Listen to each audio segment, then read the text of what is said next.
You're watching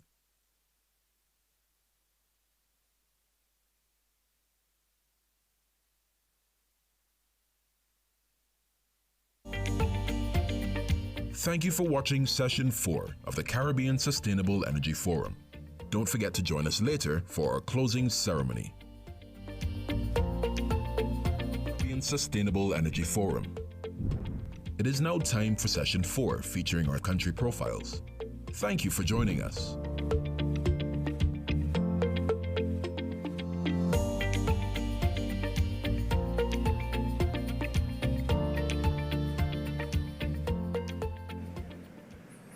Hello, good Check. evening. Can you guys? It's indeed a pleasure to be here this afternoon to chair this session.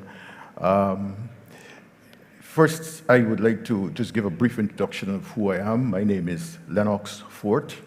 I am the Director of Regional Development in the CARICOM Development Fund, which is responsible for the provision of technical and financial assistance to member states that are members of the CSME. This afternoon, we have a distinguished set of presenters from the Bahamas all the way down to Suriname. This evening, we will hear from Dr. Rihanna Neely, who is Senior Environmental Officer in the Ministry of the Environment and Housing, and from Mr. Ryan Cobb from Belize, who is the Energy Director in the Energy Unit, Ministry of Public Utilities, Energy and Logistics. And from Guyana, Dr. Mahindra Sharma, Chief Executive Officer in the Guyana Energy Agency, and from Suriname, Mr. Dave Ablevin. And I really do hope I have it correct. I'll invite him to let me know the exact pronunciation. He is the Managing Director of the Energy Authority of Suriname. And that's the way in which the presentations will flow this evening. I do have a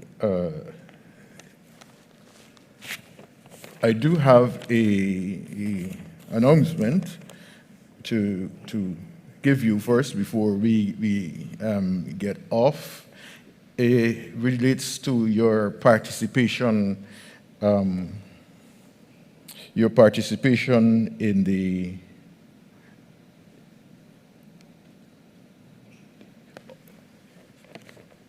yes, the participation on the website.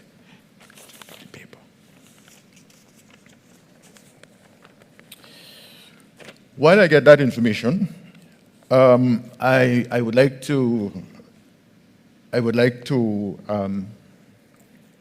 say how excited I am, given the credentials of all of the persons here that we have for presentation on what has been going on within their countries with respect to energy and sustainable energy programs. My proposal would be to invite each of you to speak for about 10 minutes in alphabetical order, as I mentioned. And but before we do that, can I ask you in country of alphabetical order, starting with Dr. Neely, then Mr. Cobb, then Dr. Sharma, and Dr. Ablevin, to just take 2 minutes to give a brief introduction of yourself, starting with Dr. Neely, please. Good afternoon, everyone. It is a pleasure for me to be in the virtual room this afternoon. Thank you for having me. So I am Rihanna Neely, and I am the Senior Environmental Officer responsible for the Climate Change Unit within the Ministry of the Environment and now Natural Resources. We have had an election and the name of the ministry has been changed, but the responsibilities stay the same.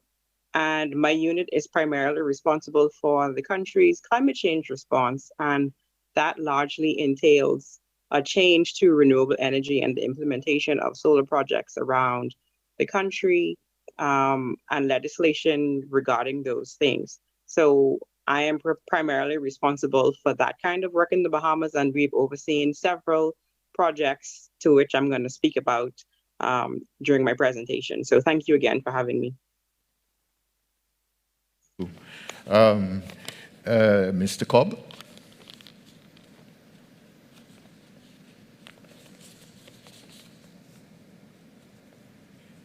Hi, good day. Right here in Belize, it's still good morning. Thank you for having me on here. I am the Energy Director for the Ministry of Public Utilities, Energy and Logistics, and our work here primarily deals with the policies, frameworks, and projects that we try to do in order to achieve sustainable energy and the efficient use of energy here in Belize. So I am very much enthused to give my presentation today when it's my time. And I also hope to learn quite a bit from my Caribbean and CARICOM colleagues as well. So thank you very much. Thank you, Mr. Cobb. Dr. Sharma? Thank you very much. Very good morning or good afternoon or good evening to you, wherever you are.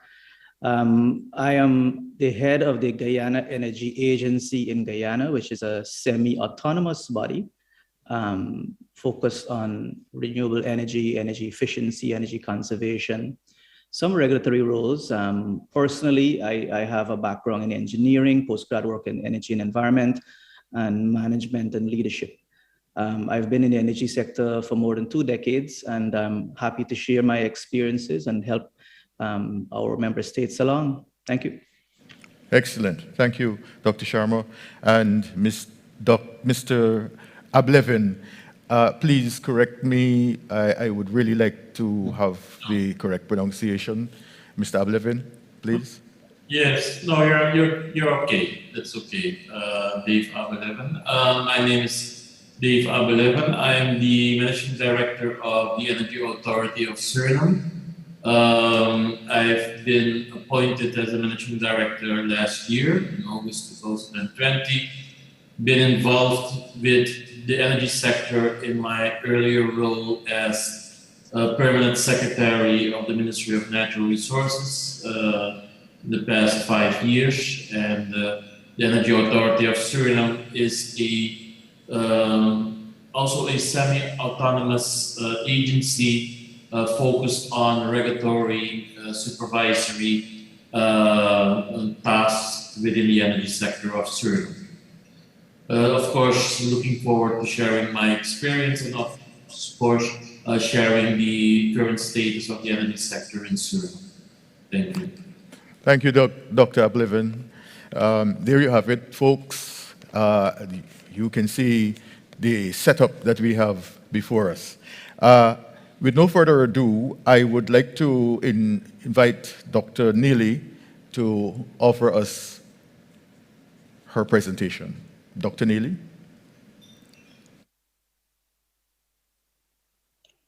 Thank you very much, Chair. And I will give this presentation with the assistance of the Secretariat there. They have my presentation, so we could get slide 1, please. And I'm here essentially just to give a brief overview of where the Bahamas is with respect to its renewable energy goals.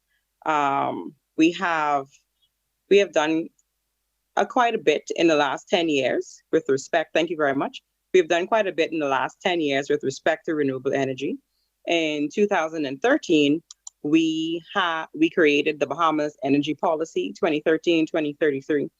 And this was to transform the energy sector in the Bahamas into a modern sector to provide sustainable prosperity for Bahamians. And we've made significant contributions, primarily to move away from our fossil fuel use.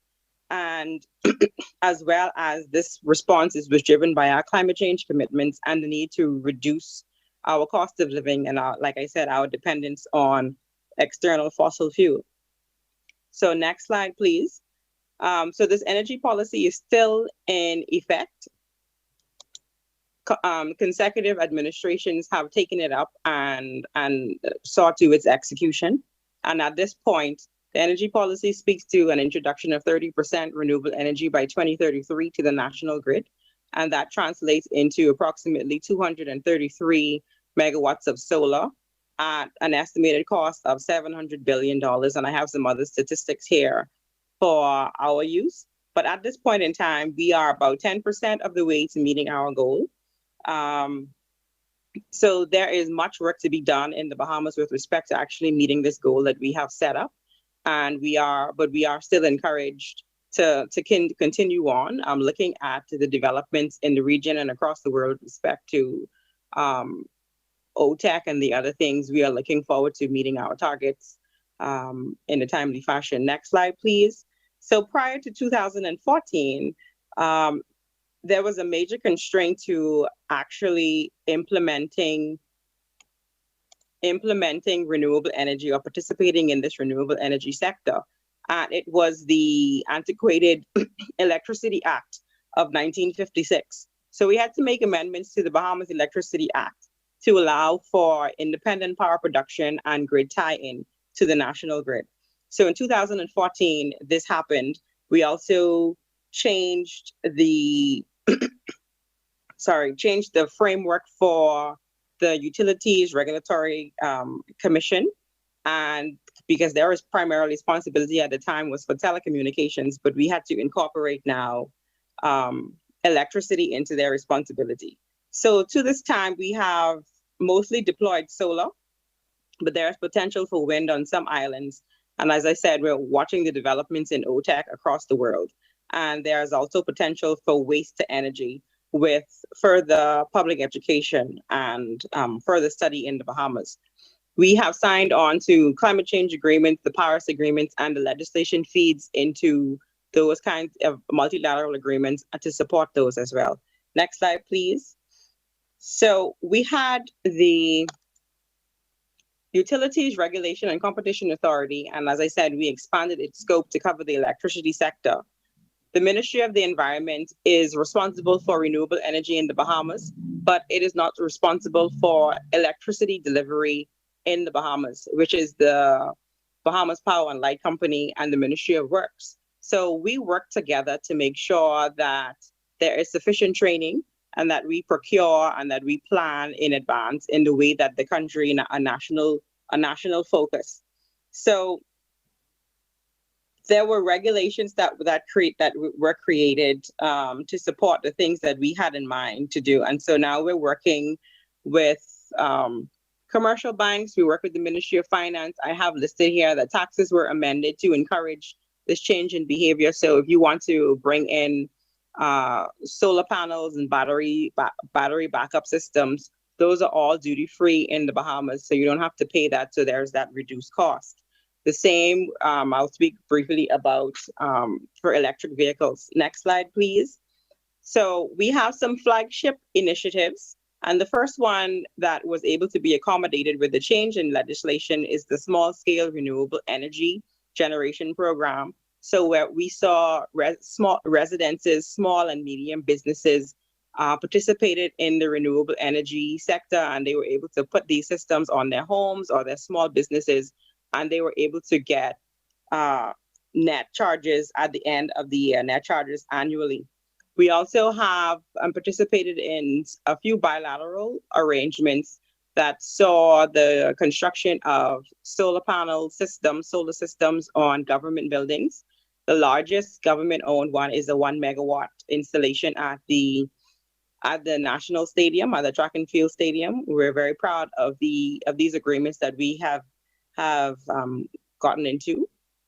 And then there are some nationally funded ones. We have a nationally funded installation that is currently on the way at the Office of the Prime Minister, 500 kilowatts at the Office of the Prime Minister, and we have some other activities across the Family Islands. Okay, so the small scale people who participate in the small scale renewable energy program, they're able to be net billed at the end of the year, and that this is the encouragement, as I said. Next slide, please. So we are currently now working with the authority, working with ERCA, the Bahamas Power and Light Company, and the Ministry of Works to expand the regulatory framework. There is large interest from the private sector to get some of the larger companies and businesses in the Bahamas up and running with solar. So for those businesses that are wanting to install a megawatt or more, we are now creating that framework for them to participate in the sector. And this is all very exciting stuff. We have the private sector that is very engaged in the Bahamas, and they are working with the government to ensure that we meet this goal. We are also looking to the multilateral communities as well. We had everyone has experienced COVID within the last 18 months, and we've had the calamity of Dorian. Many of these two instances put a damper on what it was that we were expecting to do and to start within the last few years. But we're still out there and speaking with donors and grantors. Finally, I want to mention, last slide, please. One of the other initiatives is to replace the government fleet with electric vehicles. The transportation sector is the second largest sector that uses fossil fuels in the country, and looking to reduce our footprints here and the cost here, the government has decided to replace all of its vehicles with electric vehicles, and we are well on the way, again, with the assistance of the private sector in the Bahamas. We have several car companies, new and used car companies, that are providing these assets to the government as well as to private citizens. And we also did quite a bit to encourage this activity in the sector. There is if you import a traditional fossil fuel vehicle, you will be charged between 65 and 80% duty, but the duty rate on these electric vehicles is only 25%. Also, to encourage change and the shift in this electricity sector, duties have been erased on energy efficient appliances and things like that. We're working with the power company and the private sector to retrofit our street lights with solar luminaires. So there is work to be done in the Bahamas, and we're making steady progress, and I'm very excited about what is to come for us. I look forward to hearing whatever questions that you may have from my presentation. Thank you. Thank you so much, Dr. Neely. Now, with no further ado, I would invite Mr. Cobb to identify what he thinks we should take away from this session. Mr. Cobb. Thank you very much. Quite interestingly enough, from this session I'm taking apart is the scheme that they're having for the net billing. That's a scheme that Belize is also looking at, and something that we'd like to get some more information on, and specifically that of e-mobility. I believe e-mobility is something that's quite horizontal across all countries right now that we are all looking at, and it's something quite promising.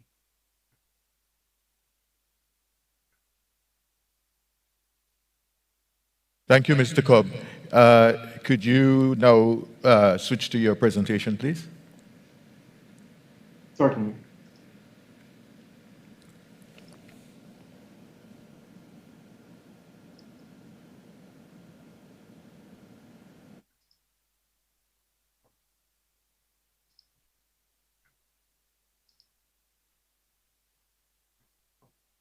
Can you please confirm that you're seeing my presentation?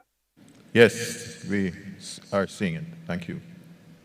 All right, thank you very much. And thank you once again for having me on today to give you a snapshot of the energy sector within Belize. So first of all, we must say, why is it critical to focus on energy? Well, energy is the key to economic transformation. It's the key to new jobs. It's the key to improving rural life, specifically here in the context of Belize. And within many of our Caribbean sister and brother countries, it's the key to tourism as well. As I had said, the need for robust energy sector strategy is to promote secure, affordable, and sustainable energy transition to a market-oriented, low-carbon energy sector. Within Belize, this has been developed since 2012, when our energy policy was first developed. That is when we then created a ministry that would then start to look at all energy affairs. Since then, we have developed a series of plans, frameworks, and action plans that we're continuing on to today, where we are looking now to update our national energy policy, which should be finished by the second quarter of next year. When we talk about energy, we must focus on all forms of energy, not just electricity as well. And in the context of Belize, we are still a huge net importer of energy. Most of these energies are primarily due to fossil fuels. Fossil fuels in the terms of gasoline, diesel, and other liquid and gaseous fuels. In the context of Belize, we are fortunate that most of these fuels are used specifically for the transport sector and not necessarily for the power generating sector. For within Belize, we have the opportunity and the resources to generate electricity from a wide variety of resources, such as hydro, bagasse, and we're starting to put in some solar.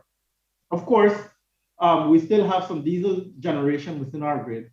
This is primarily to pick up peak load demands and also to help with any type of black start that we may need whenever our grid may go down due to any types of faults we may have in the system. As you can see here, most of our generation in the last year, in the year 2020, has come from hydro. That is from local generation. But quite interesting, Belize is a unique case, whereas we have an interconnection with Mexico. Hence, we import electricity directly from Mexico. And that is an advantage to us in that it stabilizes our national grid, and it also somewhat provides us some stability when it comes to prices for electricity. Next to hydro, you can see our next biggest producer for electricity is biomass, specifically from bagasse and sugarcane factories. All of this basically translates to that we are producing approximately 38% from hydro, 13% from biomass, and when you include the imports that we have from Mexico, our grid is approximately 51% renewable energy, and only 6% of in-country generation from fossil fuels.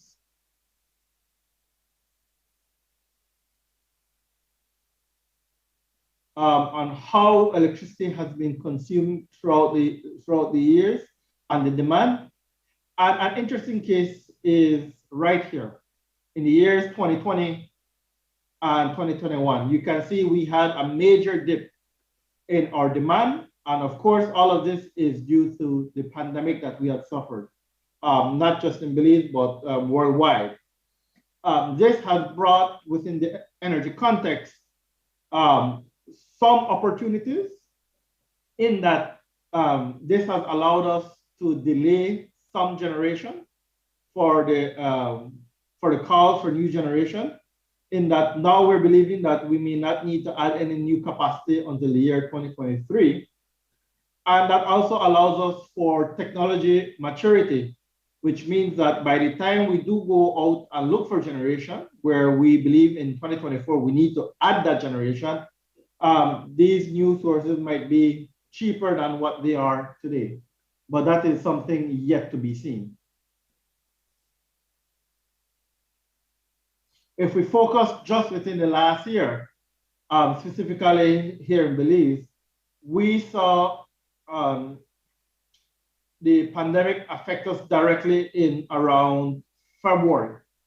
And that can be seen directly through our consumption. Specifically, within the commercial and industrial sector because Belize is reliant within the tourism sector. And this trend continued on throughout the course of the year. In addition to that, we saw a decrease in 25% of all commercial activities as well. And that is also attributed due to the pandemic. But when we talk about generation, we must also be conscious of prices. Prices reflected here within this slide are cast in Belize dollars. So the Belize dollar context is that it's 2 Belize dollars to 1 US dollar. Here it can be seen that our most expensive generation is actually a blend between biomass and hydro, while our cheapest generation is actually a small solar that we have installed at the University of Belize, approximately 465 kilowatt solar system, and also the direct imports from Mexico, with hydro being the mean cost for all of the other generations. When we combine all of these, we obtain our mean electricity rate, where in the context of Belize fluctuates every 6 months due to adjustments, primarily due to the imports that we have from Mexico. But when we talk about your annual or your 4-year reviews, our average rate is at approximately 0.440 cents Belize, or approximately 20 cents US per kilowatt hour. In the context of the Caribbean, this translates to the second lowest mean electricity rate within the region. Of course, only second to our friends in Trinidad and Tobago that has the blessings of the abundance of natural gas.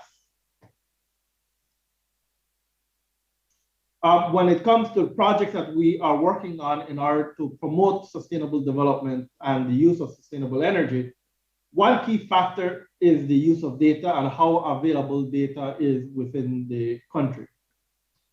We have partnered with a lot of regional organizations, primarily to address this concern.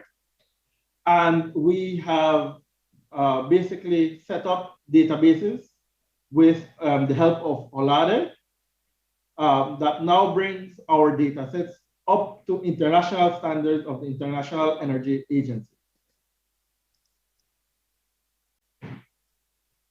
This data can be accessed through our website at energy.gov.bz, along with other projects that we are developing. And of course, the goals that we'd like to develop within the years up to 2030 have been outlined in our updated NDCs that we presented at Glasgow this year. These goals primarily consist of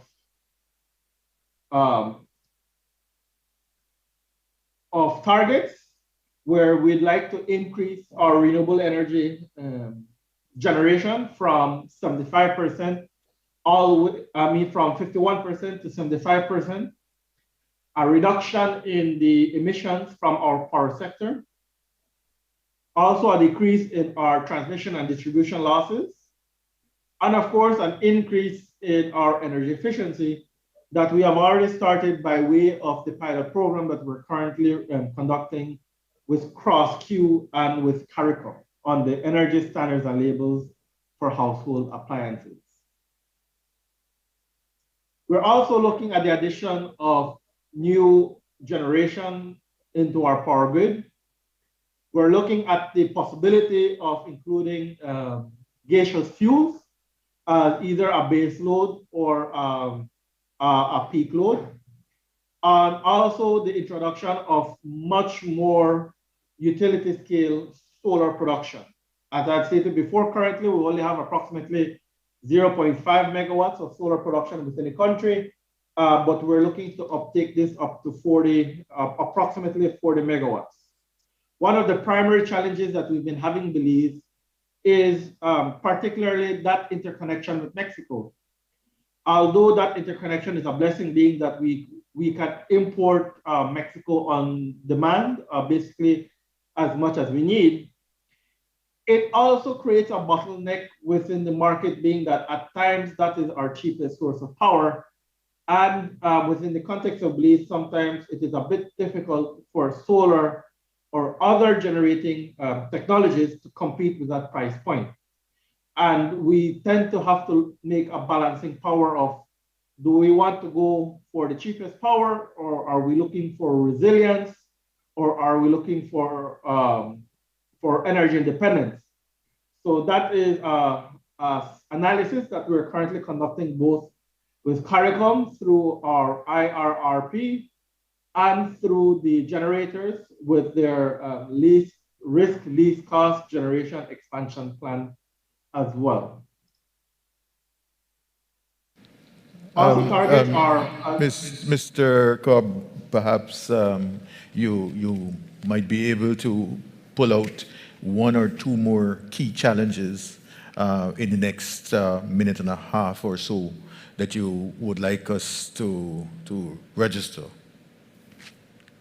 Sure. Well, one of the key challenges is definitely that of how to put in renewable energy while making that balance between price and reliability. That's one of the key challenges that we face here in Belize. And two other key challenges is also e-mobility, as I had mentioned, something that the rest of the CARICOM is looking at, and we are also looking at. And also one that is very concerned in the context of Belize is rural electrification. In the Belizean context, we have a lot of communities that are very, very far from the grid, and it is not economically feasible to connect them to the national grid. Hence, the use of microgrids to provide energy access to them. And the technology is not the challenge. The challenge is the funding and the social aspect. Being that at many times, these communities, they want these electrifications, but at many times, one, they can either not afford it, or two, at times feel that they're entitled to it without a cost. And that is something that we are faced with right now. Currently, we've implemented one system called the La Gracia system. We're in the process of implementing a second system with our partners of the United Arab Emirates, which is a 400 kilowatt system to electrify 3 communities. We're looking to start off another system called the Corazon Creek system, which is a 100 kilowatt system. And we are planning on electrifying an additional 6 communities with funding that we have secured, but we still have these challenges that I have highlighted. I think you will find that several of the challenges that you have identified, especially rural electrification, etc., may be repeated by the other participants. I really do apologize to you, Mr. Cobb, but I am hoping that we'll be able to come back at the end and pick up any of the additional challenges that you see facing the electricity sector in Belize. If you would permit me, I would now invite Dr. Sharma from Guyana to make his presentation, please. Thank you very much. Let me get straight into this.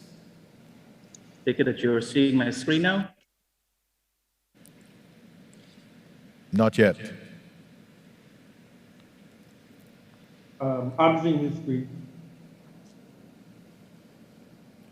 Okay, all right, I'll move on. My presentation is yes, going to be we're seeing it now. four main areas.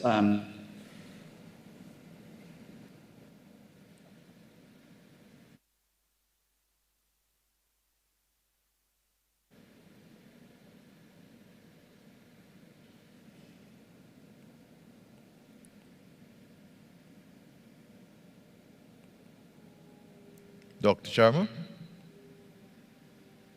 Maybe you're on mute.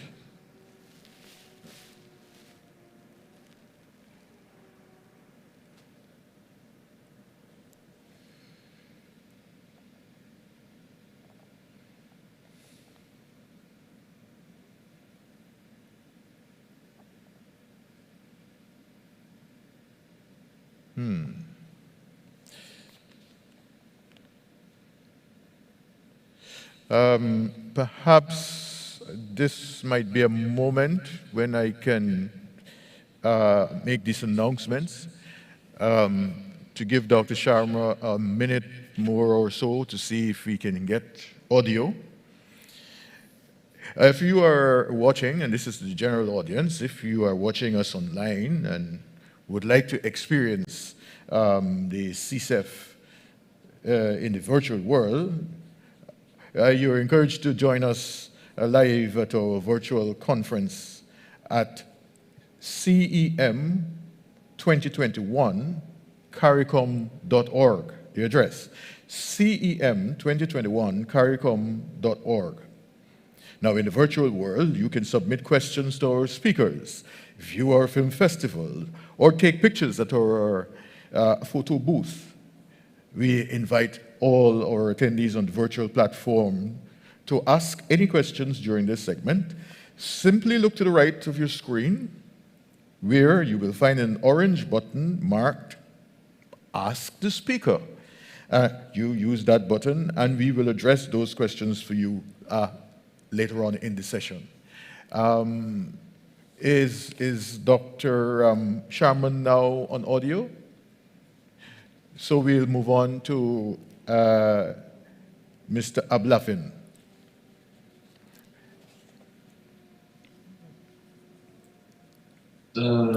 Yes.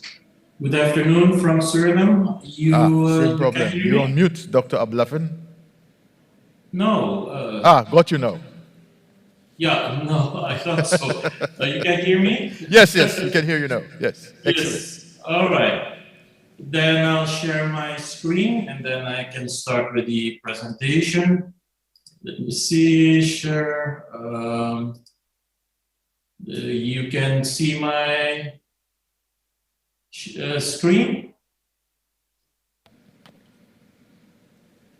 Proceed. We can. Yes. See your screen. All right. Yes. Okay.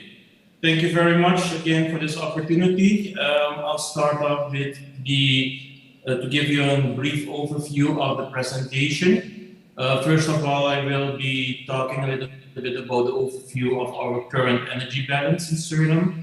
Also going somewhat deeper into the current status quo of the energy sector.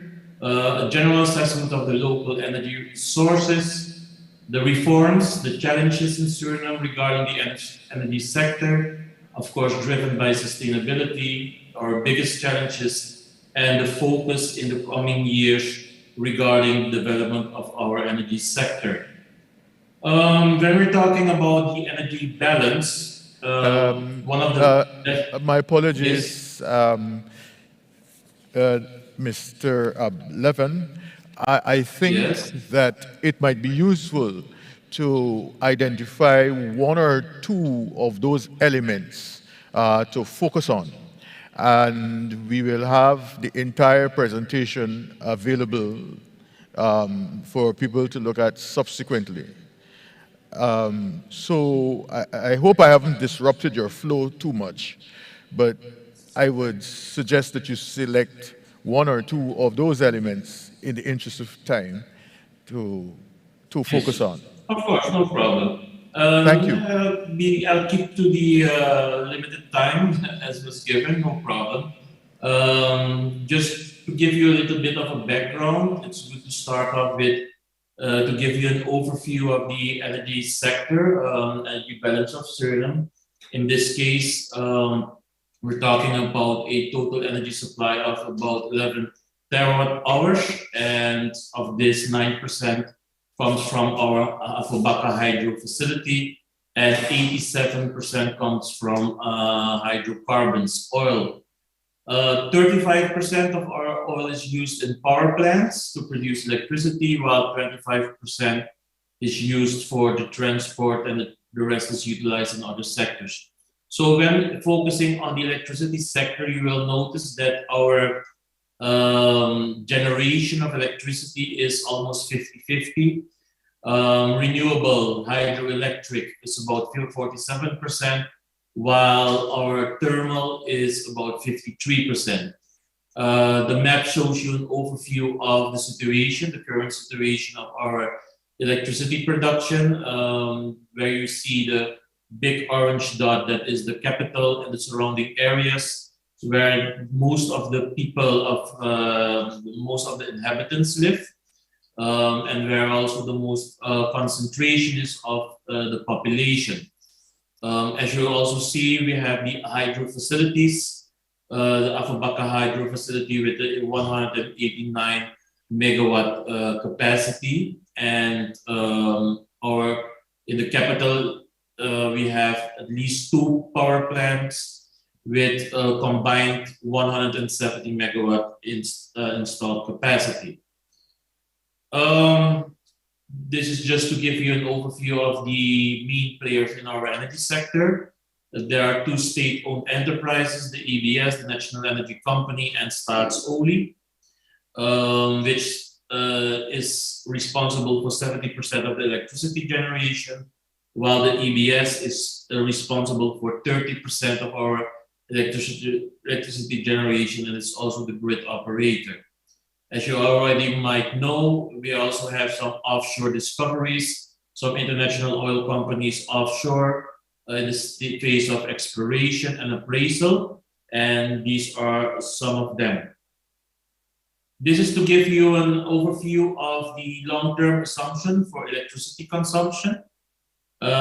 We see that the growth of residential use of power will grow steadily over time, about 5% each year, while the demand for power for large industry will grow exponentially by certainly at least 2 times what it is now. Of course, expected the restart of our aluminum industry and the setup of our industrial parks. Over time, solar will play a more important role in our generation matrix, but as you can see, that will not be that significant by 2025. As I've discussed earlier, the Guyana-Suriname Basin and the oil findings in blocks 58, 52, alongside Guyana, are estimated at a potential of 30.6 billion barrels in the Guyana-Suriname Basin. And at this point, we have a potential of 6.5 billion barrels of recoverable oil in the coming years. Long term, we do expect that hydro facility, the hydropower, will keep playing an important role in our generation matrix. While solar, we expect that will increase over time, and thermal, we're working on to reduce over time, and of course, with that, decrease the carbon footprint. Regarding the reforms, the elements that we've talked about, looking at our sector at this moment, there are 3 objectives that we are now focusing on: the availability of electricity, the affordability of the supply, and the environmental quality. And the key reform elements that we're now implementing is the setup of the Energy Authority of Suriname that is already took place last year. We're also in the phase of starting up the development of our electricity sector plan that will be finalized by the first half of 2022. What we also have done this year is the implementation of more cost-reflective and affordable tariffs to have a much more sustainable development of our electricity sector. And a very important aspect is also of key reform elements that we're now implementing is the total reorganization of our electricity sector. Of course, combined with the optimal generation matrix that we're now identifying and developing, we should be able to fulfill these sector objectives at this point. The two biggest challenges that we are facing in Suriname's energy sector, it's twofold. Well, first of all, in Suriname, we're striving to establish an optimal generation matrix with respect to minimal kilowatt-hour cost, but also at the same time a maximum CO2 emission reduction under predetermined reliability and sustainability criteria. At the same time, as we do already have some findings regarding oil and gas offshore, one of our other big challenges is finding a right balance between the development of new gas and oil discoveries offshore, and at the same time establishing energy transition aimed at reducing the carbon footprint and reaching net zero emission by 2050. This is kind of using natural gas as a kind of transition fuel. As you have seen, the sector objectives that we're working on regarding affordability, energy access, reliable energy access, affordability, and environmental sustainability are typically the three main elements of SDG 7. And as I just mentioned, as you can see here, these are some of the strategies that we are now implementing in Suriname in order to reach these goals and to implement these reforms. As I've mentioned, of course, reflecting unavoidable tariffs was long needed. Consolidating a sustainable energy sector. We're now executing a project focused on the renewal of our national energy infrastructure and also the grid stability. Rural electrification, the development and implementation of our rural electrification plan focused on a hybrid system of solar and gensets in villages in the rural areas. Then our national energy sector planning, as well a integrated legal and regulatory framework, restructuring of our sector, governance, also very important, and promoting the prosumers and development of self-generation. Finally, looking forward, focusing on the developments and the challenges of Suriname's energy sector, we do expect that the development of our energy sector will go through two scenarios, a combination of those two. Oil and gas, certainly in the coming years, still using the income to finance GHG greenhouse gas emission reduction and also decarbonization initiatives. One of the most important things that will play a very important role the coming years is our gas to power project, which is now being assessed. Hydropower, increasing the level of the currently through the Tapajay project, diverting rivers and creeks in 3 phases. And this is also dependent, of course, on the outcome of Asia that still needs to be concluded. And the other renewables, solar, biomass, wind, of course, going forward will also play a certain role within our energy development, sector development. More or less, not as much as hydropower and oil and gas in the beginning, but slowly over time, we will be focusing on small off-grid hybrid systems in the interior. We're also looking at the feasibility of setting up a floating solar at the hydro dam. And regarding biomass, that will be mostly focused on small waste to energy and rice husk to energy projects that are also being assessed. We're now concluding a wind map And by the first quarter of 2022, we do expect to have a good sense of what the role will be of wind as part of our energy matrix. At last, the energy transition and sustainable development that we're focusing on as Energy Authority, but certainly for our energy sector in Suriname, is developing and implementing ESG strategies focused on sustainable development. Thank you very much. That is it from my side, and looking forward to our discussion later on. Thank you. Excellent. Excellent, Mr. Abelavdin. Thank you very much for that very succinct presentation. And I'm optimistic that you will be given a chance towards the end to develop some more of the themes that you have in your actual presentation. Now, is Dr. Sharma up? Yes, I'm here. Excellent. I'm here. I'm sorry. Dr. Sharma, it's my pleasure to invite you now to thank you. make your presentation. Thank you. Thank you very much. So I'm going to do this very quickly now because I think I've lost some time. The essence of this was Guyana's commitment to reduce our carbon emissions by 70% by 2030, following the address in Glasgow from His Excellency President Dr. Irfaan Ali. In terms of a snapshot of where we are in terms of the energy sector, per capita GDP at $6,955. Petroleum imports are about 6.6 million barrels. Cost of fuel imports in 2020 was $408 million US.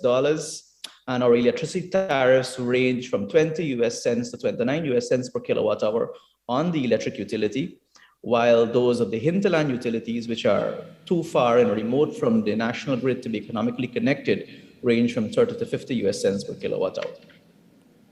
Guyana, like many countries, has some of the highest electricity rates. We are still quite dependent on fossil fuel imports.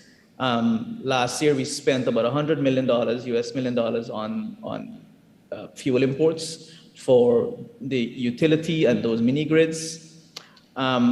We expect that our needs are going to triple over the next 5 years, driven largely by increased activity from the oil and gas sector, housing driven by the housing sector, driven by the tourism, hotels, industry, manufacturing. And we also have a bit of latent demand. There are quite a few numbers of historic persons, companies involved in self-generation. So while demand itself may double, you want to have sufficient capacity. So we're catering for a tripling of that over the next 5 years. And as many of you are aware, Guyana is now an oil-producing country, and with recoverable resources exceeding 10 billion barrels. Our low-carbon development strategy 2030, which I would like to invite member states to have a look at, it's online, is geared towards a massive expansion of our renewable energy across the country. And we want to decouple economic growth from the use of fossil fuels. Of course, looking at low-carbon energy sources, solar, hydro, wind, biomass, and utilizing natural gas as transition fuel. And I know that some other countries are also contemplating this. And we want to keep our greenhouse gas emissions very low. Our hinterland electrification program will continue advancing, looking at technically feasible and economic options. You need to make sure that before you develop these mini grids, and Belize did talk about this challenge with the expectation of cheap or no cost electricity at these remote areas, and they end up being expensive. I was curious to know what Belize's costs were for those mini grids that they're setting up, because we went to tender for this early this year, and they came in 2 to 3 times where we expected them to be. And we have had to revise them and rescope them to provide a smaller load. So I think there's room for collaboration here and information sharing.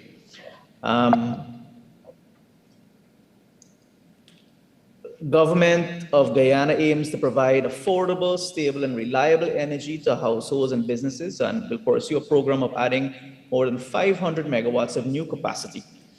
Government is committed to completing a 165 megawatt hydro project, looking at 300 megawatts in the interim from natural gas, investing in solar and wind for off-grid systems, expanding the hinterland electrification, replacing and upgrading panels, improving and upgrading the national grid, and developing microgrids for large hinterland areas. In terms of future goals and targets, it's expected to tackle these in 3 stages. Period 2022 to 2027, looking at gas and hydro to provide baseload support.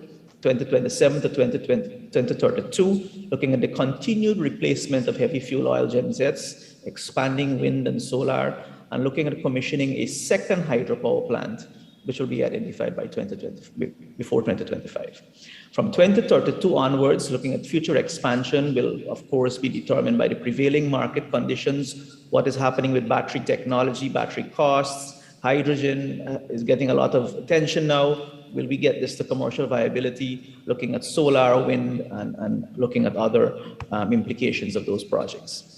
In terms of current projects, we are pursuing a number of solar farms, 3.9 megawatts in 4 different areas, looking at installing mini grids, serving some 19 communities, installing mini grids by different entities. The GEA and the Hinterland Electrification Company, Inc., HECI, play a role, looking at providing solar PV to power ICT hubs in more than 180 communities, looking at developing mini hydro, a 150 kilowatt at Cato, rehabilitating and building new hydros in Region 9, installing a 400 kilowatt solar system for the CARICOM Secretariat building, and installing PV systems for educational facilities. Some of the planned projects include a massive scale solar PV project, 33 megawatts going into the grid, installing 30,000 solar home systems for some of those remote hinterland and riverine communities, looking at health centers, looking at public community and public buildings, looking at installing more solar farms at other outlying areas, looking at putting 3 megawatts at our airport, and looking at a wind measurement campaign to assess and determine how we approach the wind energy potential in the country. A lot of this has already been done against the backdrop of energy efficiency programs that were undertaken for government buildings over the last 6 years, changing out LED lights, installing occupancy sensors, putting solar grid connected systems on some 297 government buildings. So a lot of this has been done, and we've learned a lot from this experience. Continuing with the planned projects, the 300 megawatt natural gas system, looking at the Amila Hydro, looking at LPG facilities, solar powered street lighting, and continuing the promotion of small, mini, and micro hydro systems. In terms of other mitigation and adaptation considerations, we want to pursue implementing the REEBC, the Regional Energy Efficiency Building Code, and looking at energy efficiency in buildings, lighting and cooling, appliance changeouts, looking at energy efficient air conditioners, public education and awareness programs, loss reduction programs, looking at solar dryers, solar freezers for hinterland communities. E-mobility is high on all of our agendas. I know for some of the smaller islands, this is convenient because the distance makes it easier. Guyana is a little different, and we have larger distances to consider. So paying attention to the charging infrastructure and how to position those and how to make them accessible and viable. You don't want somebody to be plugged in and charging for 5-6 hours. So you want to make sure that there's sufficiently rapid charging systems in place to accommodate that. Upgrading our distribution networks, looking at RE development through IPPs, distributed generation, looking at waste streams, our wood waste, rice husk waste, bagasse from the sugar industry, and wind farms development. In terms of incentives, we, like some of you, we have already exempted VAT and import duties on renewable energy machinery and equipment. There's a one-off tax holiday of 2 years for corporation tax to importers of items for wind and solar energy investments. We've lowered duties and excise tax on hybrid and electric vehicles, and there are exemptions for setting up electric vehicle charging stations, and we've zero-rated the excise tax on biofuel. So I'll end it there and say thanks and look forward to the questions. Excellent, excellent, Dr. Sharma. I was advised that we would be privileged to hear from a delegation out of Jamaica, Mr. Craig Rattray, who is Project Coordinator, the Ministry of Science, Energy and Technology. Mr. Rattray, are you ready for your presentation?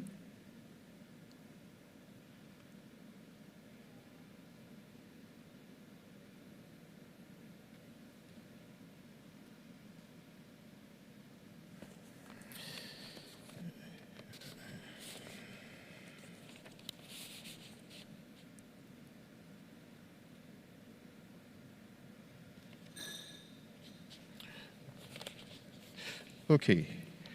To give Mr. Rattray a few more seconds to get organized, I would, we have some poll questions to encourage viewers to participate. And I'm going to give you the first poll question that you can make a selection. This is the question. Based on the current status of the sector, which of these energy activities should be prioritized in the countries? Question again. Based on the current status of the sector, which of these energy activities should be prioritized in the countries? And the answers that you have to make your selection from are A, renewable energy penetration, B, energy efficiency, C, energy security, and D, energy resilience. Let me give you those choices again. A, renewable energy penetration, B, energy efficiency, C, energy security, and D, energy resilience. Make your choices. I see now that Mr. Rattray's presentation is up.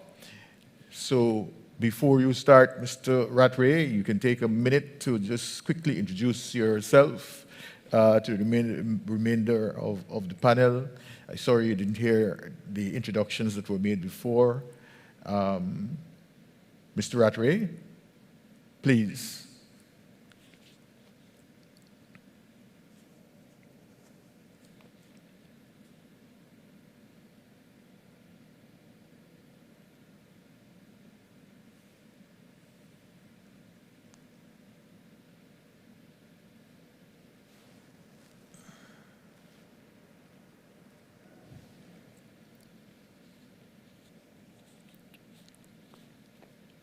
Okay.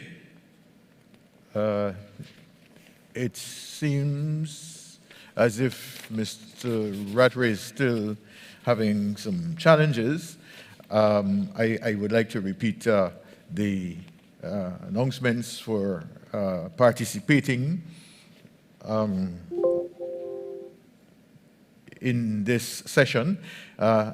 And they are, if you are watching us online and would like to experience the CSEF in the virtual world, you can join us live at our virtual conference at CEM2021CARICOM.org. CEM2021CARICOM.org. Now, in the virtual world, you can submit questions to our speakers, you can view our film festival, or you can take pictures at our photo booth. We invite all of our attendees on the virtual platform to ask questions during this segment. Simply look to the right of your screen where you will find an orange button marked Ask the Speaker, and set your question down. Mr. Rattray, are you now ready, up and ready? I was having some challenges. Are you able to hear me? Okay. I've got a signal that is up. Can you hear me? Okay. Are you hear me? Yes. Okay. All right. So good afternoon, everybody. It's having some challenges just now. My That's name all is right. Craig Rattray, and I am employed at the Ministry of Science, Energy, and Technology as a project coordinator. I've been here at the ministry for just under 2 years, and looking forward to trying to see how best we can improve the lives of Jamaicans and our partners here in the Caribbean. And that's pretty much it about me. I'm going to be just making a presentation, highlighting a few things about the Jamaica's energy sector. So here we go.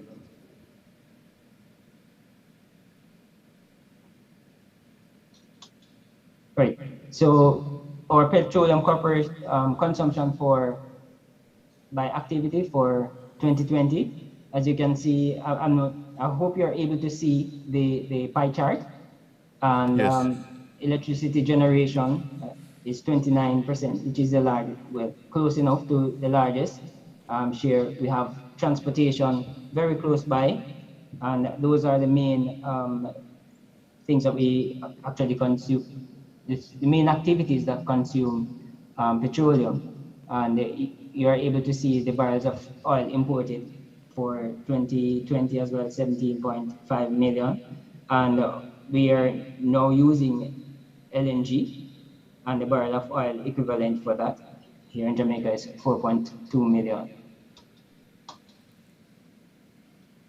Regarding our power generation capacity by source, our grid is about 1,100 megawatts, and renewable share is at 13%. And at hydro, looking at the hydro, we have 29 megawatts, solar PV 57, wind at 102 megawatts. And if you look to the right, you will see the liquefied natural gas that we are using as well, being at 400. We consume that to produce 402 megawatts, and also liquid petroleum for producing 510 megawatts. If you are able now to see from 2016 to present, at least to 2020, the various changes in the energy mix, and seeing also the losses, you will see the gradual increase of IPPs, well, or utility purchase over time, and which is part of one of the drive now to see how best we can stabilize costs and get more persons on board, contributing towards the development of the country and trying to keep costs down. So regarding our future plans, we have 32% of, the plan is to have 32% of Jamaica's electricity satisfied by renewable sources by 2030, with the aim of reaching 49% by 2037. And the targeted sources that we are looking at to achieve this include solar, wind, hydro, waste energy, and biomass. And these efforts are expected to reduce CO2 emissions by 59% over time. Still looking at future plans, the replacement of 171.5 megawatts of existing generating capacity. That's what we're anticipating. And the replacement will be done through between 246 and 268 megawatts of solar or wind power, 36 megawatts of hydroelectric power, between 18 and 40 megawatts of energy from waste electric power, and also considering 20 megawatts biomass electric power. still looking at future plans. In line with the Paris Agreement, Jamaica's nationally determined contribution was increased to 25.4% unconditional and 28.5% conditional relative to a business as usual scenario. This is expected by 2030, an equivalent of 1.8 million tons of CO2 emissions, or and for the conditional 2 million tons of CO2 emissions. So our strategy, I'll just highlight a few of the strategies. So we have a net billing program that was established, and this is to foster the participation of all of the stakeholders here in Jamaica, the residents or the commercial customers, and they are able to provide sell excess electricity generation to our local utility, which is the Jamaica Public Service, at a tariff equivalent to the monthly short-term avoided fuel cost. We have, however, a cap on the capacity. There is 100 kilowatts for each commercial account and 10 kilowatts for each residential account. To date, we are recording around just over 20 megawatts of capacity that's on the net billing program. Then a part of the initiatives to move forward and to improve, we have now established a generation procurement entity, and it was established to support the competitive procurement of new generation additions to the national electricity grid. And their efforts will be tied back to the changes or the transition that we are anticipating that I mentioned earlier. There is also the Electricity Beaver Council that a working group was established as well to implement the e-mobility policy for this fiscal year. So we're expecting to see a lot of changes in the great things happening in the near future for Jamaica, and also hopefully getting the opportunity to learn some lessons and partner with all of the member countries as we proceed. Thank you very much. Oh, thank you, Mr. Rattray. That was quite succinct and very specific. At this stage, I would first like to thank all of the panelists for their presentations to date. And I will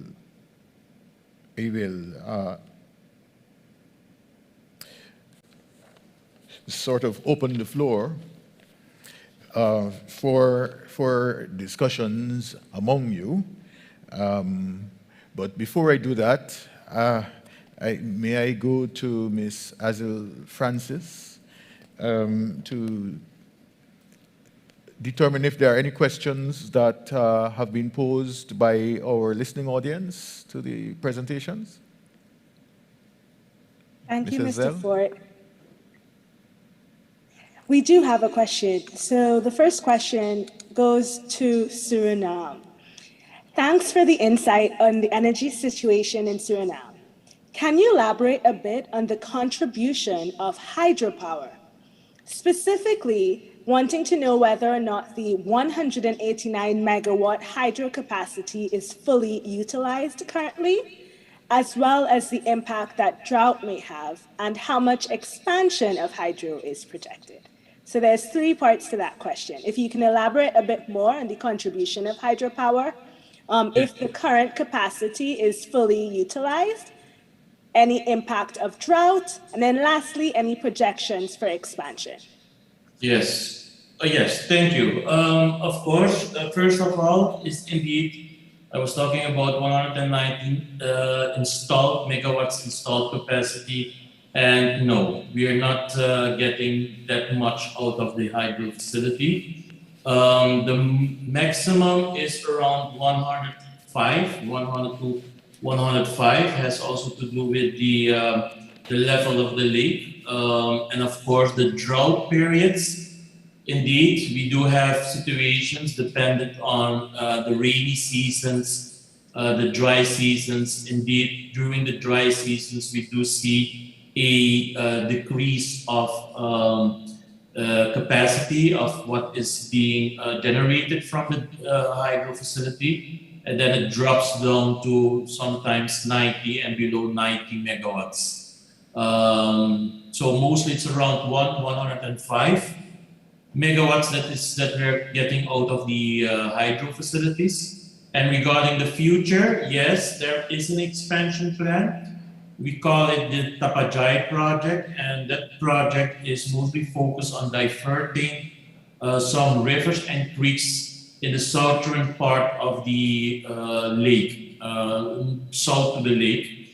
And the idea is to increase the capacity to approximately 300 megawatts. It is possible, but as I've mentioned, the ASIA, the Environmental and Social Impact Study, still needs to be concluded. And that will give us a better understanding if this is feasible. Technically, it is feasible, but as you understand, we're talking about the livelihoods of people living in the villages, in rural areas around that area where we are focusing on. So we need to have that done, that study, the environmental and social impact study. If that is clear, then there might be not all phases that have been projected, maybe 1 or 2 phases of the expansion we could implement. But again, the ASIA needs to be concluded, and then we'll have a better understanding of what's possible regarding the expansion. Yes, certainly NESIA would be an integral part of that. So thank you so much for that insightful and thorough answer to the question. The next question is actually for Belize. So the question is, what are the advantages/disadvantages of having an interconnection? Okay, thank you. Well, as I was indicating, there are many advantages of having an interconnection. One being that of grid stability. The interconnection with Mexico creates stability within our grid, which means that we could really put in a lot of intermittent renewables on our grid because Mexico can pick up that variance. Of course, that comes at a cost, but it gives you that ability to do that. The disadvantages of having that interconnection to Mexico is twofold. One is you do give up a bit of energy security in that you're depending on another country for your supply of electricity. And two, it is a market-driven system, meaning that if we would like to replace the energy that's coming from Mexico, we need to replace it with equal, competitively priced, and energy that is as equally secure and stable so as to maintain the grid. So, like I said, there are advantages and disadvantages to that interconnection with Mexico.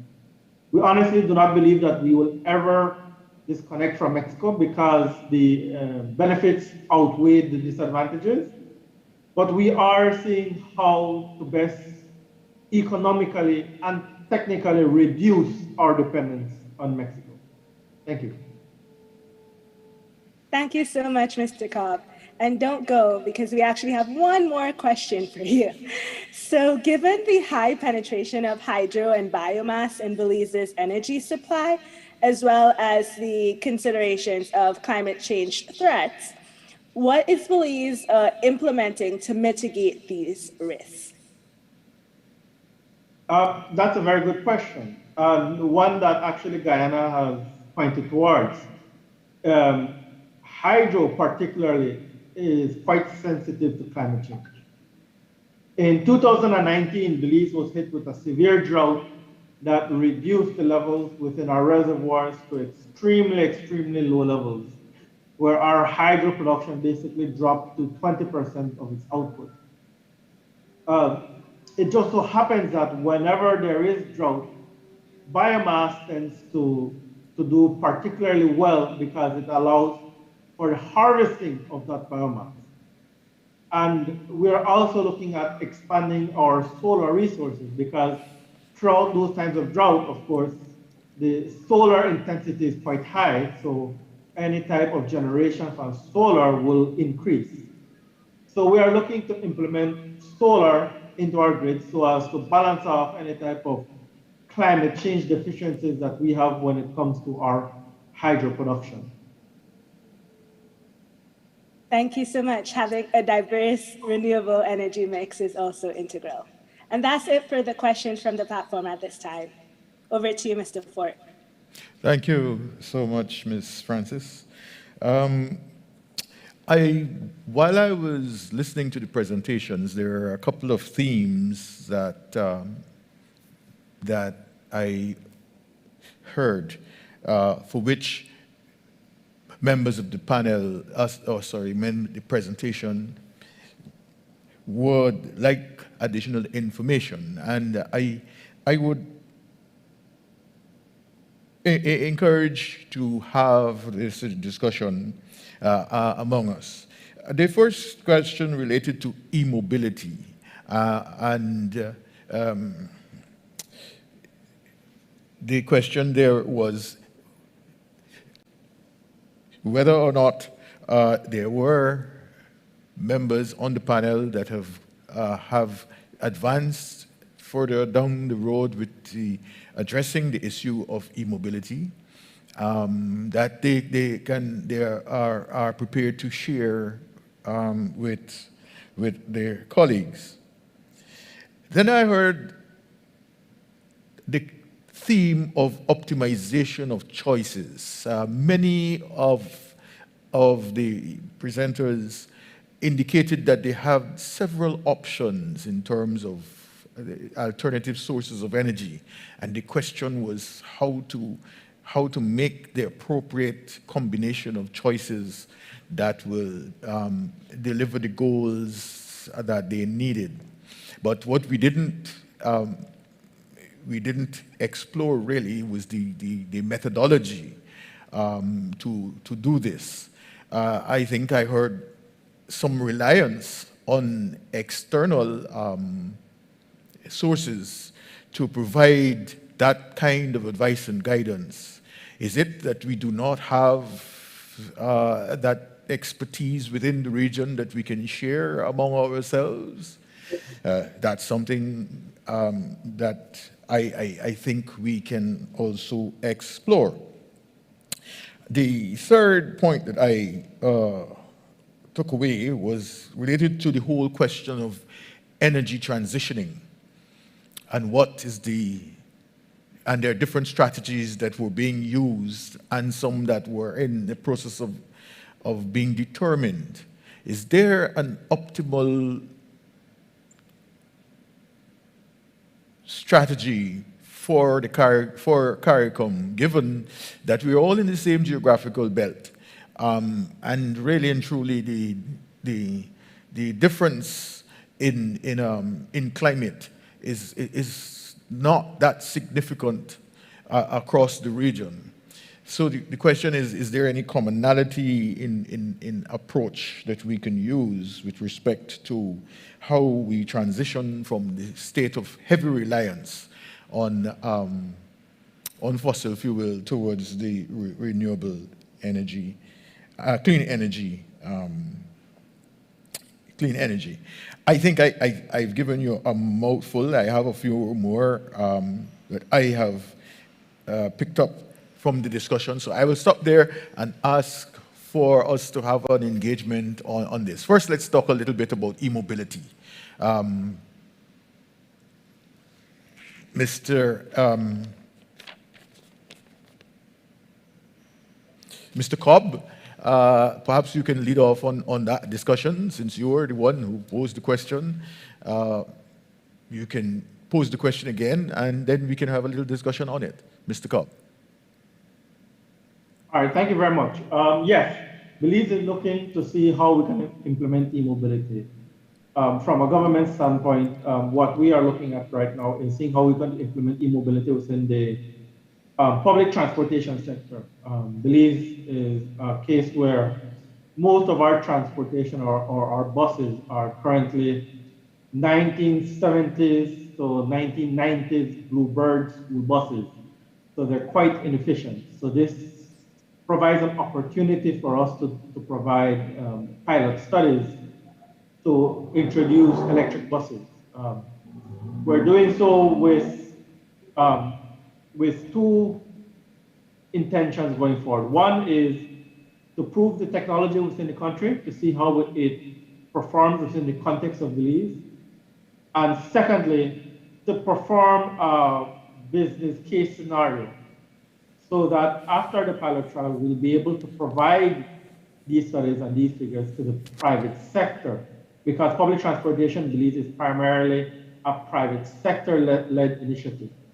So if we give them the data and give them the assurance and also the policies that will allow them to recoup their investments and also make, of course, a return on their investment, we believe that e-mobility would be a no-brainer in Belize.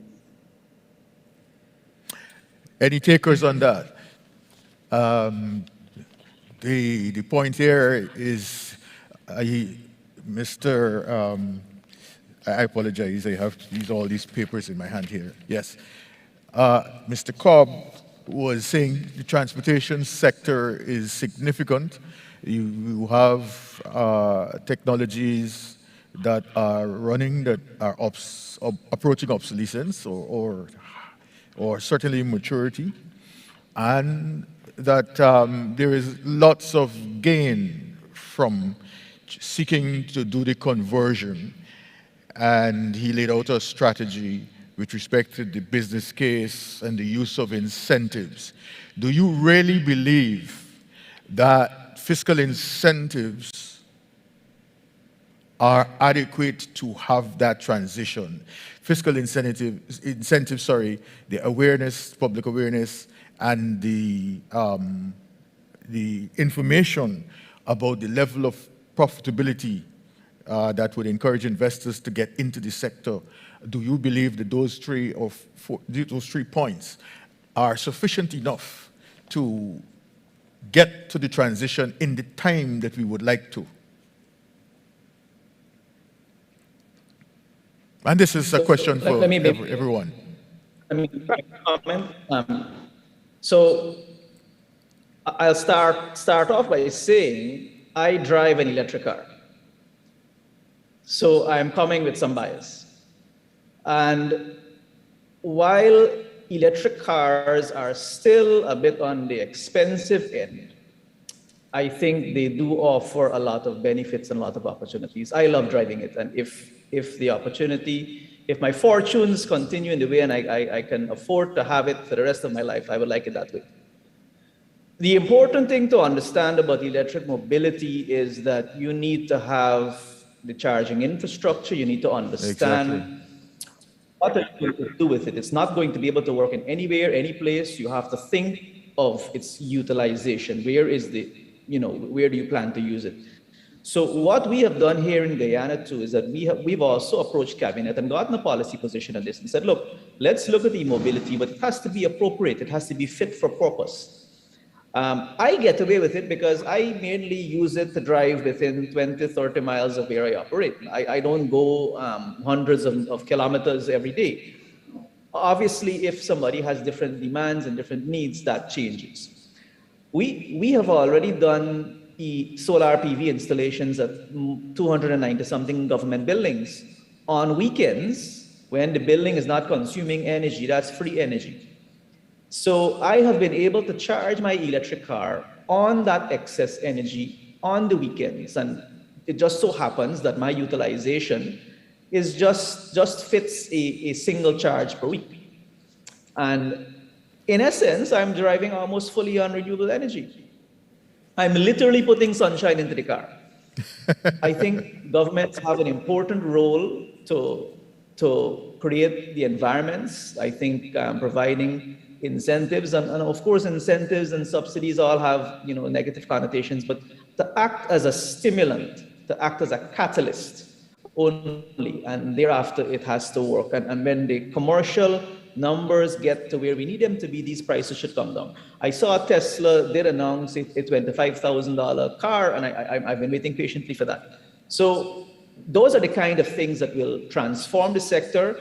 I do believe that is the future, and I do believe that many countries can benefit, and I think government entities can play a key role in this, in terms of investing in the fleet. I did hear a presentation from Barbados yesterday on electric buses, and when we looked at this, the numbers were on the high end and they were not sustainable. So maybe we can talk to Barbados to see what they are seeing that we are not seeing, and would be good to have a conversation. But I think it's important to keep e-mobility on the agenda and for us to keep talking about it. Thank you. Excellent. Any other takers? I think the point... Yeah, sorry. Go ahead, Dr. Neil. To chime in here, yes, thank you. So what happened in the case of the Bahamas is that really our private sector drove the interest and the investment in the e-mobility sector. And they came to the government and said that this is what we want and this is where the market is taking us. And so we had cabinet decisions to reduce those tariffs on the larger level, and people are able to bring those cars in at a lower rate. This was all private sector driven, and the government essentially was lagging behind in the implementation of this e-mobility, to the point where we are now saying, well, we are now going to transform the government fleet to 100% electric as these cars become, as they're no longer useful, as their useful life ends. So we have, I guess, a bit of a flip situation where the private sector came and said, this is what we want to do, this is where the market is taking us, and the government actually followed behind. In most instances with changes, you see the private sector and the market driving the change, and that's what happened for us in the Bahamas. We are not at the point where we are looking at changing out the public bus system, transportation to electric vehicles, but we see more and more electric vehicles on the road for personal uses, and again in the government's fleet. So it was not us driving the change, but it was the private sector, and we were essentially forced to get on board. Excellent. I should say, because the organization I work for, which is the CARICOM Development Fund, is in fact launching or has launched a credit abatement facility, which is going to give some level of comfort in terms of the partial guarantee of the credit that financial institutions would make for renewable energy activities. But the CRAF is, as it's called, it's not only related to the issue of the partial guarantee, it also deals with training and awareness, ensuring that the financial institutions know exactly how to assess renewable energy projects and energy efficiency projects, etc. So, in a sense, we're going down the road that Mr. Cobb mentioned about the public awareness and I think so. I was quite heartened by him.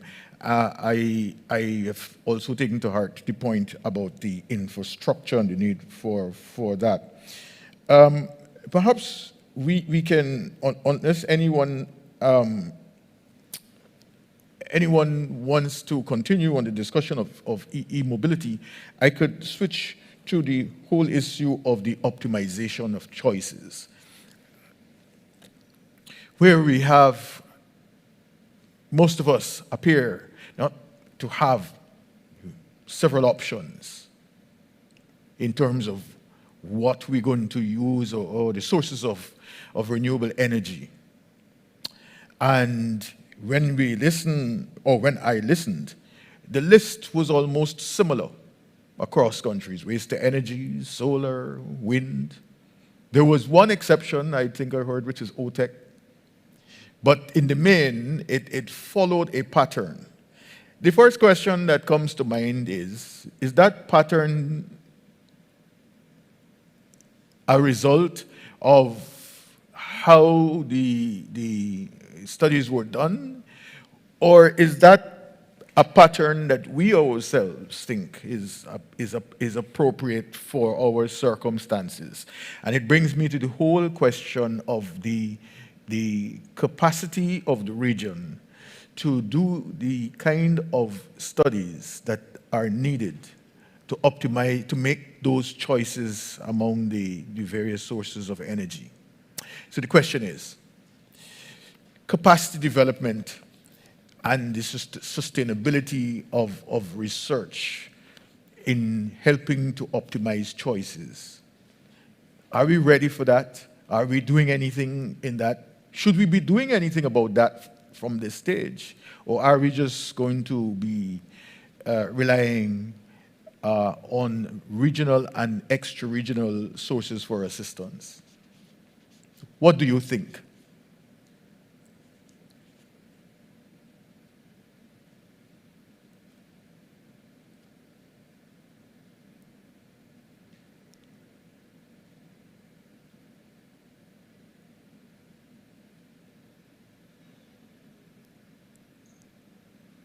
All right, maybe I can get the ball. I saw Mr. Cobb's hands up. Okay, go ahead.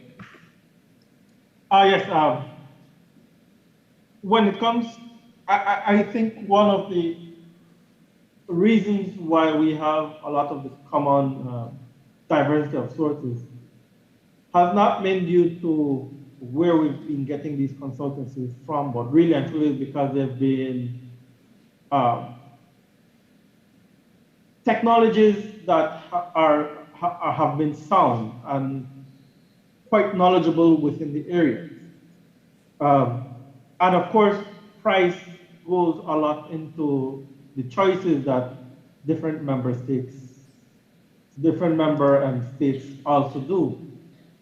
But when it comes to the capacity in order to determine what the choices are for a certain country, traditionally, yes, we have been going extra-regionally to get those capacities, whether that be consultants from Europe through partnerships with IRENA or GIZ or the US or even South America with OLADE. But I must give credit that recently through CARICOM and the CCRE, the Caribbean Center for Renewable Energy and Energy Efficiency, we are now starting to bring that expertise to the region through regional experts that are from the Caribbean and not just experts that are relocating to the Caribbean. Specifically that with the integrated resource and resiliency planning that is currently being conducted within the region. And we're seeing some excellent technical expertise coming out of that center and excellent results coming out from these projects. So I just wanted to highlight that. Thank you. Thank you. I think that our audience has a few questions. Ms. Francis, perhaps you can share some of the questions you have for the panel. Yes. Thank you, Mr. Ford. This question is directed to Jamaica. Firstly, is Jamaica pursuing offshore wind? And then secondly, is there a concern over the current volatility in the natural gas market? And if not, does Jamaica plan to expand natural gas for power generation? So I'll repeat that. There's two parts to this question. One is concerning the pursuit of offshore wind for Jamaica, and then the second concerns the volatility of the natural gas market and any plans for expansion of natural gas. Okay. Thanks for the question. All right, in response to the first part, I'm not sure exactly what the plans are, but from the ministry standpoint, there have been discussions. In the early stages, though, we are there's some hesitancy as it relates to the huge cost associated with offshore wind, but we are fully cognizant that it's something worth exploring. One of the things that I recognize in observing what's going on is that for all of us as small developing states, there's a need and a great drive to become leaders in our own right, as was mentioned just now regarding what's happening with CCRE. And I, from my personal position, do look up to that because for far too long, I believe that we are just always laying, like we're trying to play catch up. And the space is so dynamic that by the time you get on board to something, it has changed to something else. And we're never able to run with the front of the pack. So we're always just always lagging behind. So that's the first part, my response to the first part. Could you remind me what the second part of the question was again? Sorry for... No, certainly. The second part of the question focuses on Jamaica's use of natural gas and if the current volatility in the natural gas market is a concern, and if not, does Jamaica plan to expand their use of natural gas for power generation? It is a concern, being one of the persons affected by some high cost on a monthly basis. It's compounded also by some contractual arrangements with respect to the natural gas. So in terms of looking at the cost, it's not just looking at the resource itself, but there are also other things that may make it more or less affordable. So one has to bear that in mind in terms of the arrangements. Regarding whether or not the country is looking at expanding, what I know efforts are being placed towards is increasing the penetration of renewables and also looking at increasing battery energy storage, any form of energy storage, by the way, which will help with the penetration because as you may be aware, renewable energy is a variable, is particularly, well, all of them tend to have some variation, some more than others. But in order to fully utilize them, we have to find some ways of making our system stable. And that's my response to that. Thank you so much. Welcome. There's a clear appetite for electric transportation and that conversation. So we actually have another question that concerns electric transportation. This one can go to anyone who wants to take it, but it focuses on beyond electric vehicles. There are many entrepreneurs who are interested in importing and bringing in electric scooters and electric bicycles. Is there opportunity in the region for these other forms of transportation? And maybe Guyana, just given Dr. Sharma's affinity to electric vehicles, may want to start. Thank you. We actually just purchased an electric scooter for our office assistant to deliver mails and so on. So the answer is yes, and we didn't catalyze that. It was already in country. There were private sector entities already importing and persons already buying. But when the one that we purchased, I have some concerns about the quality of the product, the quality of the charger, and so on. So we've been battling the supplier a little bit on some of these issues. But yes, I think the model works for electric scooters as well. The other issue too is that motorcycles don't tend to have very high fuel consumption. So when you look at the numbers, of course, it's a function of how much riding you do on a daily basis. And so that will impact the payback periods. But I think they're about on par in terms of price. They're not very expensive. Of course, you need more models because motorcycle is a particular area. People want particular looks and particular feels and so on. And riding sometimes is not just about having a smooth ride. They want to feel that engine revving under them and so on. So there are different things that will go into all of that. And it's going to be dependent on the person and the interest. And we have to let market and choices guide us in that regard. But certainly, yes, that is an opportunity. Thank you. Thank you so much, Dr. Sharma. And then this question goes to, again, anyone that would like to take it. But given your presentations today and the clear importance of transitioning to clean energy, what is the government strategy to utilize this transition to clean energy to catalyze fiscal opportunities or job opportunities? Sorry, was that directed at me? You can start though. One of the points I wanted to make is at the end of the day, you know, the people, us in the energy sector, we get caught up with energy and technology. And sometimes you forget why you're doing all of this. We are really doing this for the people. We are doing this for the social value. And which is why one of our strategies is to reduce the tariffs by 50% by 2024. So it is utilizing technology, utilizing a mix, going through this optimizing effort to ensure that people of the country derive the benefits so we can stimulate production, manufacturing, industry, all of which help with creating jobs and improving the welfare of the people of Guyana. So these are all interconnected, and energy has that theme, it has that unique ability to incorporate all of these elements. And that's why there was a lot of discussion about the sustainable element and the environment and the social and the technical and the economic, how all of that works together. So definitely the strategies are geared towards creating jobs, reducing cost of energy to stimulate other productive activities. Thank you. Thank you so much, Dr. Sharma. Certainly, technology as an enabler and focusing on the people. Dr. Neely, would you like to intervene or comment on this?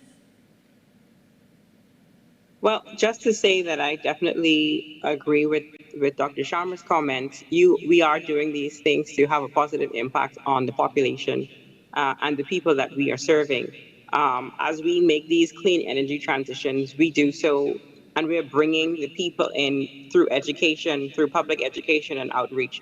We're making sure that there are definitely training opportunities so that we don't have to continue to bring in outside expertise to improve the quality of life of our own citizens.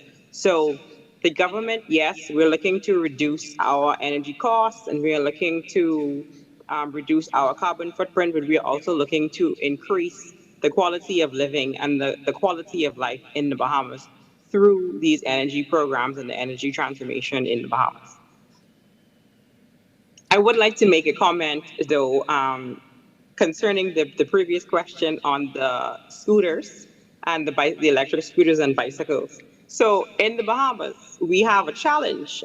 So I think that to accommodate such a change, especially with scooters and bicycles, there definitely needs to be infrastructure upgrades. One, to the roads. If you are on a scooter in the Bahamas and you are attempting to traverse the road, somebody's going to clip you. So we definitely need to have something as simple as the bike lanes. Use these lanes only if you are on a scooter. And then we have the challenge as well as ensuring that the chargers are available and strategically placed around our islands. So we definitely need to, if we want to see that change to electric bicycles and electric scooters in the Bahamas, we'll definitely have to start with the public education campaign to make sure that Bahamians and residents are not, going around the place just disrespecting these motorists along the streets. So I just wanted to make that comment. Thank you so much, Dr. Neely. Certainly, again, centering this idea of the citizens and changing behavior and the transition, incorporating all of us. Anyone else would like to comment on either of the questions? And if not, I have one more question from the event. Seeing none. Brian, would you like to add something to that, Mr. Cobb? No, nothing to add at this point. Okay, perfect. My final question from our platform. actually really, I think, centers a lot of what has been shared today about this idea of a true focus on the citizen and focus on people. So what single action would you advise a CARICOM National to be able to reduce the region's dependency and help us to transition to resiliency? And maybe to facilitate, just like we can go from with Dr. Neely, and then to Belize, and then to Gan, and go in the order of country presentations so that all of you have the opportunity to contribute. Okay, sure. So I think that individual citizens underestimate their own buying power. So I would recommend that individual citizens can consider what they buy, where they buy it from. I'm not going as far as the purchase of a car or the purchase of a home or anything like that. Your vegetables, your milk, your clothing, consider those purchases, because most countries have to import clothes. We import the foods that we eat. COVID in the Bahamas, a lot of Bahamians in the Bahamas started backyard gardens because we were home for almost a year, and you had to find something to do. So many of us started a backyard garden and have been successful. So if you are able to grow your own fruits, your own vegetables, you don't have to drive to the store to get anything. And that's less imports. Support your local farmers and your farmers markets. Those are small steps that people can make. A lot of times people think about a carbon footprint and they think about, a car or a plane, and I should travel less and this and that. But there are small things that we all can do to reduce our carbon footprints, and it starts with individuals. We have buying power, and if you decide you're not going to buy, or this label has offended you and you're not going to purchase this, that has an impact on your carbon footprint. So I would encourage people to consider their individual purchases on a daily basis. Thank you so much, Dr. Neely. Over to you, Mr. Cobb. For individual citizens, it would be energy efficiency and the rational use of energy. Energy efficiency, it comes as simple as changing out your light bulbs, if possible, to LED bulbs. That's an instant savings, not just in energy intensity, but in your pockets. It automatically starts saving the consumer. And also, when it comes to energy consumption patterns, don't leave a light bulb or a fan on in a room that you're no longer using. Again, it just reduces consumption and an instant savings in your pockets. It all comes down to how much do you actually want to save, and how much can you invest in those savings as well. Perfect. We are rolling. Dr. Sharma. I'm going to go the other way here. The question is flawed because this problem is too urgent and it's too important for us to be speaking at this stage about a single action. With imminent climate change, with the kind of future that scientists have agreed on is detrimental to us, and we need to move into urgent action. So there is no one single action. And we should not be asking people for one thing, because it diminishes the value or the importance of the topic that we're discussing today. So there are a suite of things that we have to do and we must do. And those suite of things range from energy efficiency to renewable energy. And if we don't start thinking like that and acting like that, then we will never get to that point.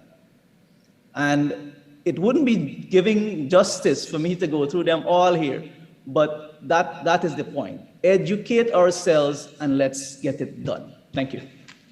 And on that point, I really would like to thank the panel for very exciting. Of course, as it gets down to the end is when it's most exciting. I myself wanted to chime in on the discourse, but it's not about me, so I had to be quiet and just listen.